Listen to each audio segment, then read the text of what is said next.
샬롬 류선생의 구속사 천국열차 유도수 목사님의 신구약 성경 파노라마를 낭독하는 시간입니다. 지금은 마태복음 13장 1절에서 30절과 36절에서 43절까지입니다. 좋은 씨를 뿌리는 자와 가라지를 뿌리는 자. 요절은 13절. 그러므로 내가 저희에게 비유로 말하기는 저희가 보아도 보지 못하며 들어도 듣지 못하며 깨닫지 못함이니라. 13장 1절에서 53절까지는 세 번째 가르침의 묶음입니다. 11장에서 12장까지는 행적을 통한 증거요. 이제 말씀 사역을 하시는 것입니다. 13장에는 7가지 비유의 말씀이 있습니다. 그중 바닷가 배에 올라가 앉으셔서 하신 1절에서 2절까지의 말씀이 내시고 집에 들어가시니 하고 36절 집에서 하신 말씀이 셋으로 되어 있습니다. 왜 비유로 말씀하셨는가? 내가 저에게 비유로 말하기는 저희가 보아도 보지 못하며 들어도 듣지 못하며 깨닫지 못함이니라 하십니다. 13절. 그러므로 비유란 들어도 깨닫지 못하는 주제를 그와 비슷한 잘 알려진 사실을 들어서 설명하는 한 방법입니다. 주님은 잘 알고 있는 농사에 관한 이야기, 고기 잡는 이야기 등을 가지고 천국의 비밀을 알아듣기 쉽게 설명하시는 것입니다. 그러므로 비유의 핵심은 천국에 있음을 유념해야만 합니다. 13장 안에만 모두 10번이나 등장합니다. 11절, 19절, 24절, 31절, 33절, 38절, 44절, 45절, 47절, 52절. 그러므로 본문을 주의 깊게 관찰해 보면 비유 자체는 단순하고 명백하나 이를 해설하는 대목에서는 이는 선지자로 말씀하신 바 내가 입을 열어 비유로 말하고 창세부터 감추인 것들을 드러내리라 함을 이루려 하심이니라 하신 대로 35절 천국의 보다 깊은 것을 말씀해 주십니다. 13장을 이해하기 쉽도록 두 문단으로 나누어 본문단에서는 도표에 나타난 대로 씨 뿌리는 비유, 가라지 비유와 그에 대한 해설을 다루도록 하겠습니다. 첫째 단원 1절에서 9절, 18절에서 23절 씨 뿌리는 비유와 그 해설. 둘째 단원 10절에서 17절 비유로 말씀하시는 이유. 셋째 단원 24절에서 30절, 36절에서 43절 가라지 비유와 그 해설. 첫째 단원 1절에서 9절, 18절에서 23절 씨 뿌리는 비유와 그 해설.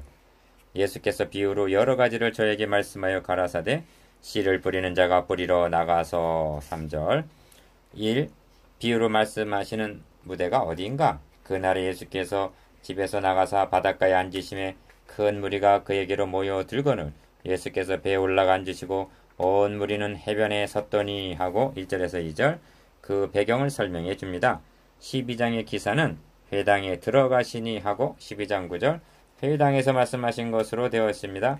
그런데 그 회당에서 서기관과 바리새인들의 12장 38절 14절 그들의 반대와 비방에 부딪힌 것입니다. 그런데 13장은 바닷가로 나아가셔서 저들이 죄인 취급을 하는 일반 백성들을 상대로 그들이 알아듣기 쉽도록 비유를 들어 말씀하신 내용입니다. 2. 씨를 뿌리는 자가 뿌리러 나가서 하고 3절 씨 뿌리는 비유를 들어서 천국의 비밀을 설명하십니다. 기억 더러는 길가에 떨어졌다. 4절 니은 더러는 돌밭에 떨어졌다. 5절 디귿 더러는 가시떨기 위에 떨어졌다. 7절 리을 더러는 좋은 땅에 떨어짐에 혹 100배 혹 60배 혹 30배 결실을 하였느니라 하십니다. 8절 씨를 뿌려본 경험이 있는 청중들은 그렇지 하고 공감어를 나타냈을 것입니다. 3. 아무리 책 잡기를 좋아하는 바리새인들이 하여도 씨 뿌리는 비유를 듣고는 책 잡을 꼬투리가 없었을 것입니다. 반대로 무슨 의도로 이런 말씀을 했을까 하고 궁금증이 일어났을 것입니다. 그래서 주님은 귀 있는 자는 들으라 하고 9절 여운을 남긴 채 비유의 말씀을 하셨던 것입니다. 청중들은 이 비유를 들으면서 자연스럽게 나는 어떤 유형의 밭에 속하는가를 생각하게 되었을 것입니다. 이것이 비유로 말씀하시는 의도이기도 합니다. 씨 뿌리는 비유의 해설 18절에서 23절 1. 그렇다면 이 비유를 통해서 말씀하시려는 바가 무엇인가? 그런즉 씨 뿌리는 비유를 들으라 하고 해설을 해주십니다. 18절 이 해설은 제자들에게 하신 것입니다. 기억 씨는 천국 말씀이요 19절 상반절 니은 뿌린다는 것은 듣도록 전하는 것을 의미합니다. 19절, 20절, 22절, 23절. 그런데 천국 복음을 전하면 듣는 자에 따라 네 가지 반응으로 나타나게 된다는 것입니다. 씨를 뿌리는 자는 전부가 결실하기를 기대하겠지만 현실은 그렇지가 않다는 사실입니다. 이처럼 네 가지 유형으로 나타나게 되는 원인은 듣고 깨닫지 못할 때에는 19절, 듣고 깨닫는 자니 하신 23절, 깨달음에 13절 있는 것입니다. 깨닫지 못할 때는 악한 자가 와서 그 마음에 뿌리운 것을 빼앗나니 이는 곧 길가에 뿌리운 자요 하십니다. 19절. 3. 여기 악한 자 곧 사탄이 등장합니다. 이와는 대조적으로 좋은 씨를 뿌리는 이는 인자요 하고 37절 주님이시라고 말씀하십니다. 그렇다면 백배의 씨를 기대하며 씨를 뿌리는 자와 이를 저지하려고 뿌린 씨를 빼앗으려는 악한 자 간에는 싸움이 벌어질 수밖에 없는 것입니다. 성경은 말씀합니다. 만일 우리 복음이 가리웠으면 망하는 자들에게 가리운 것이라. 그 중에 이 세상 신이 믿지 아니하는 자들의 마음을 혼미케 하여 그리스도의 영광의 복음의 광채가 비치지 못하게 함이니. 고린도후서 4장 3절에서 4절. 둘째 단은 10절에서 17절 비유로 말씀하시는 이유. 제자들이 예수께 나와 가로되 어찌하여 저희에게 비유로 말씀하시나이까? 10절. 1.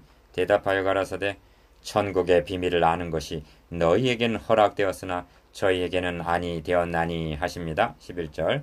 이런 말씀은 심령이 가난하고 온유한 마음으로 받아야만 하는 말씀입니다. 왜냐하면 어떤 사람이 천국의 비밀을 깨달았다면 이는 그가 남보다 지혜로워서가 아니라 허락하여 주셨기 때문이라는 것입니다. 베드로가 신앙 고백을 하자 이를 들으신 주님은 시몬아 너가 복이 있도다. 이를 너에게 알게 한 이는 혈육이 아니요 하늘에 계신 내 아버지시라 하고 말씀하셨습니다. 16장 17절. 그러므로 너희 눈은 봄으로 너희 귀는 들음으로 복이 있도다 하고 16절. 진정 우리들이 복받은 자임을 말씀하십니다. 내가 진실로 너희에게 이르노니 많은 선지자와 의인이 너희 보는 것들을 보고자 하여도 보지 못하였고 너희 듣는 것을 듣고자 해도 듣지 못하였느니라 하십니다. 17절. 세례 요한을 가리켜 여자가 낳은 자 중에 세례 요한보다 큰 이가 일어남이 없도다 하신 것은 11장 11절. 요한은 선지자들이 사모하던 그분을 본 자요 그분의 말씀을 들은 자이기 때문입니다. 그런데 신약의 성도들을 가리켜 요한보다 더 큰 자라 하시니 우리는 얼마나 큰 복을 받은 것인가? 3. 아브라함이나 다윗이 언약의 성취자 보기를 얼마나 사모했을 것인가? 이사야, 예레미야, 에스겔, 다니엘 같은 선지자들이 자신이 예언한 그분의 말씀을 듣기를 얼마나 열망했을 것인가?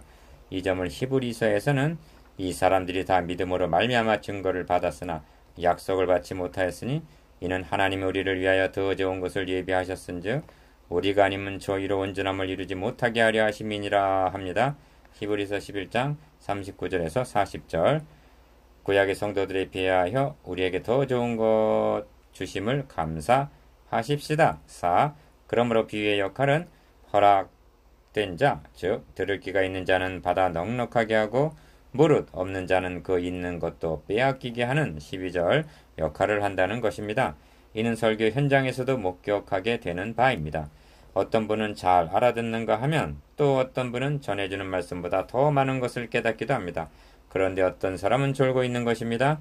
설교자라면 누구나 절실할 정도로 경험하게 되는 점입니다. 우리에게 깨달음을 허락해 주신 하나님을 찬양하십시다. 셋째 단은 24절에서 30절, 36절에서 43절 가라지 비유와 그 해설. 예수께서 그들 앞에 또 비유를 베풀어 가라사대 천국은 좋은 씨를 제 밭에 뿌린 사람과 같으니 24절. 1. 같은 씨 뿌리는 비유지만 드러내고자 하는 진리는 전혀 다른 것입니다. 사람들이 잘 때 그 원수가 와서 곡식 가운데 가라지를 덧뿌리고 갔더니 합니다. 25절. 앞의 비유는 그 강조점이 씨가 뿌려진 밭, 즉 말씀을 받는 청중들에게 초점이 맞춰져 있으나 가라지 비유는 기어 좋은 씨를 뿌리는 인자와 가라지를 뿌리는 원수가 28절 대조되어 있고 무엇을 뿌렸느냐 하는 니은 좋은 씨와 가라지가 대조되어 있습니다. 그러니까 이 비유의 배경은 참 목자와 거짓 목자의 대조라 할 것입니다. 그리고 결국은 디귿, 좋은 시와 가라지가 공존하고 있는 전투하는 유형교의 현실을 반영해주고 있습니다. 너가 살았다는 이름은 가졌으나 죽은 자로다 하는 치명적인 책망을 받은 4대 교회도 그러나 4대 그 옷을 더럽히지 아니한 자 몇 명이 너에게 있어 흰 옷을 입고 나와 함께 다니리니 그들은 합당한 자인 연고라 하고 계시록 3장 1절에서 4절 좋은 씨가 있음을 말씀하십니다. 이 종들이 말하되 그러면 우리가 이것을 뽑기를 원하시나이까? 주인이 가로되 가만두어라. 가라지를 뽑다가 곡식까지 뽑을까 염려하노라. 둘 다 추수 때까지 함께 자라게 두어라. 추수 때 내가 추수꾼들에게 말하기를 가라지는 먼저 걷어 불사르게 단으로 묶고 곡식은 모아 내 곡간에 넣으라 하리라. 28절에서 30절 3. 말씀을 들은 청중들은 씨 뿌리는 비유를 들었을 때보다 가라지의 비유를 듣고는 보다 많은 것을 생각하게 되었을 것입니다. 기억, 좋은 씨와 가라지는 무엇을 의미하는가? 니은 도대체 밭에 자가 가라지를 뿌리는 자가 있단 말인가? 그 원수는 누구란 말인가? 디귿 가라지는 불사르고 곡식은 곡간에 넣는다는 추수 때란 언제인가? 리을 나 자신은 좋은 씨인가 가라지일까? 4. 그래서 예수께서 무리를 떠나 집에 들어가시니 제자들이 나와 가로되 밭의 가라지의 비유를 우리에게 설명하여 주소서 하고 물었던 것입니다. 36절 기억 좋은 씨를 뿌리는 이는 인자요 니은 밭은 세상이요 디귿 좋은 씨는 천국의 아들들이요 가라지는 악한 자의 아들들이요 리을 가라지를 심은 원수는 마귀요 미음 추수 때는 세상 끝이요 추수꾼은 천사들이니 그런즉 가라지를 거두어 불에 사르는 것이 세상 끝에도 그러하리라 하십니다. 37절에서 40절 5. 이처럼 가라지 비유는 명쾌합니다. 그런데 여기에는 많은 신학적인 문제가 함축되어 있는 것입니다. 핵심적인 문제는 좋은 씨는 천국의 아들들이요 하신 38절 이 씨가 어떻게 해서 가능해지는가 하는 점입니다. 그것은 분명합니다. 좋은 씨는 한 알의 밀이 땅에 떨어져 죽지 아니하며 한 알 그대로 있고 죽으면 많은 열매를 맺느니라 하신 대로 요한복음 12장 24절 한 알의 밀로 오신 주님의 대속적인 죽음을 통해서만 가능해진다는 것입니다. 다시 말하면 좋은 씨는 복음이라는 말씀입니다. 그러므로 베드로는 너희가 거듭난 것이 썩어질 씨로 된 것이 아니요 썩지 아니할 씨로 된 것이라 말씀합니다. 베드로전서 1장 23절 이 점에 분명해야만 합니다. 그렇다면 좋은 씨와 가라지가 무엇에 대한 상징인가 하는 점은 자명해집니다. 그것은 이론의 여지가 없이 강단에서 선포되는 말씀을 상징합니다. 선포되는 말씀 중에는 참 복음만 있는 것이 아니라 다른 복음도 있다는 말씀입니다. 이 점은 갈라디아서는 변증해주고 있습니다. 선지서 중에서 거짓 선지자가 가장 기승을 부리고 있는 곳이 예레미야서입니다. 그러므로 참 선지자의 말과 거짓 선지자의 말을 겨와 밀을 어찌 비교하겠느냐 하고 예레미야 23장 28절 겨와 밀로 표현하고 있는 것을 보게 됩니다. 7. 그러므로 천국의 아들들과 악한 자의 아들들의 씨를 뿌리는 사역은 궁극적으로는 기억, 성령과 악한 영의 사역이요 이 영적 전쟁이란 진리, 좋은 씨와 비진리, 가라지의 니은 말씀의 전쟁이요 성령과 악령은 각기 디귿 사역자 사람을 대리자로 세워서 이 전쟁을 수행한다는 사실입니다. 이 점을 모세와 바로의 대결에서 보는 바요. 사도 바울이 복음을 보수하기 위해서 싸운 선한 싸움이 바로 이 싸움이었던 것입니다. 8. 그렇다면 사탄의 사역자란 주님께서 거짓 선지자를 삼가라 하신 7장 15절 자들임이 드러납니다. 주님은 당시의 종교 지도자들을 향해서 독사의 자식들이라고 부르시면서 12장 34절 너희는 교인 하나를 얻기 위하여 바다와 육지를 두루 다니다가 생기면 너희보다 배나 더 지옥 자식이 되게 하는도다 하고 책망하십니다. 23장 15절 이들이 가라지를 뿌리는 자들이 아니고 무엇이겠습니까? 다시 강조합니다만 뿌리는 씨에는 좋은 씨만 있는 것이 아니라 가라지도 있다는 점과 의의 일꾼과 사탄의 일꾼은 모태로부터 태어나는 것이 아니라 그가 뿌리는 씨, 말씀이 좋은 씨냐 가라지냐에 의해서 분별이 된다는 점입니다. 가라지 비유의 해설 1.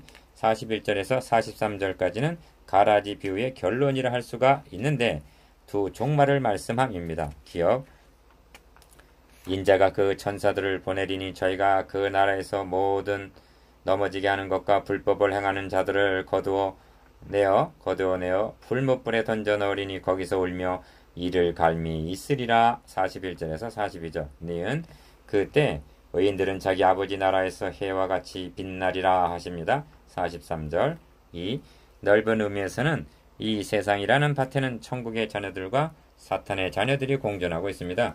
그런데 좁은 의미에서는 심지어 교회 내에도 좋은 씨와 가라지가 함께 자라고 있다는 점에서 경고가 됩니다. 출애굽 당시도 이스라엘 중에 섞여 사는 무리는 있었던 것입니다. 민수기 11장 4절. 여러분이 섬기는 교회 중에 가라지가 있다고 생각해 보십시오. 그리고 그들이 종래는 풀무불에 던짐을 받게 될 것을 생각한다면 밤잠을 이룰 수가 없을 것입니다. 이처럼 두 부류로 갈라지게 되고 적대감을 갖게 된 근원은 인류의 시조가 범죄했을 때 이미 선언하신 바요. 창세기 3장 15절. 성경 역사는 좋은 씨를 심으려는 자와 가라지를 뿌리는 자 간의 갈등의 역사인 것입니다. 3. 추수 때까지. 추수 때 추수꾼들에게 하고 30절. 추수 때가 강조되어 있는데 이는 역사적인 종말을 가리킵니다. 두 부류가 섞여 살면서 진리의 싸움을 싸우게 될 것은 추수 때까지는 불가피하다는 말씀입니다. 그리고 추수 때에 이르러서야 두 종말이 풀무불에 던짐을 당하는 자와 자기 아버지 나라에서 해와 같이 빛나게 되는 자로 갈라지게 된다는 점입니다. 42절에서 43절. 이 점을 계시록에서도 또 저희를 미혹하는 마귀가 불과 유황못에 던지우니 거기는 그 짐승과 거짓 선지자도 있어 세세토록 밤낮 괴로움을 받으리라 하고 계시록 20장 10절 일관되게 말씀하고 있습니다. 이런 의미에서 이 가라지 비유는 말씀을 맡은 사역자들에게 심각하게 도전해오고 있는 것입니다. 자신이 가라지를 뿌리고 있는 것은 아닌가? 가라지는 아니라 해도 바람에 나는 겨와 같은 생명력이 없는 말씀을 전하고 있는 것은 아닌가? 고민하게 합니다. 이를 알았기에 야고보는 내 형제들아 너희는 선생된 우리가 더 큰 심판 받을 줄 알고 많이 선생이 되지 말라 하고 경계했던 것입니다. 야고보서 3장 1절. 어떤 기준에 의해서 더 큰 심판을 받는가? 우리가 다 실수가 많으니 만일 말의 실수가 없는 자면 한 말의 실수 때문입니다. 그리고 그 말의 실수는 목회자의 개인 윤리가 아니라 설교 말씀입니다.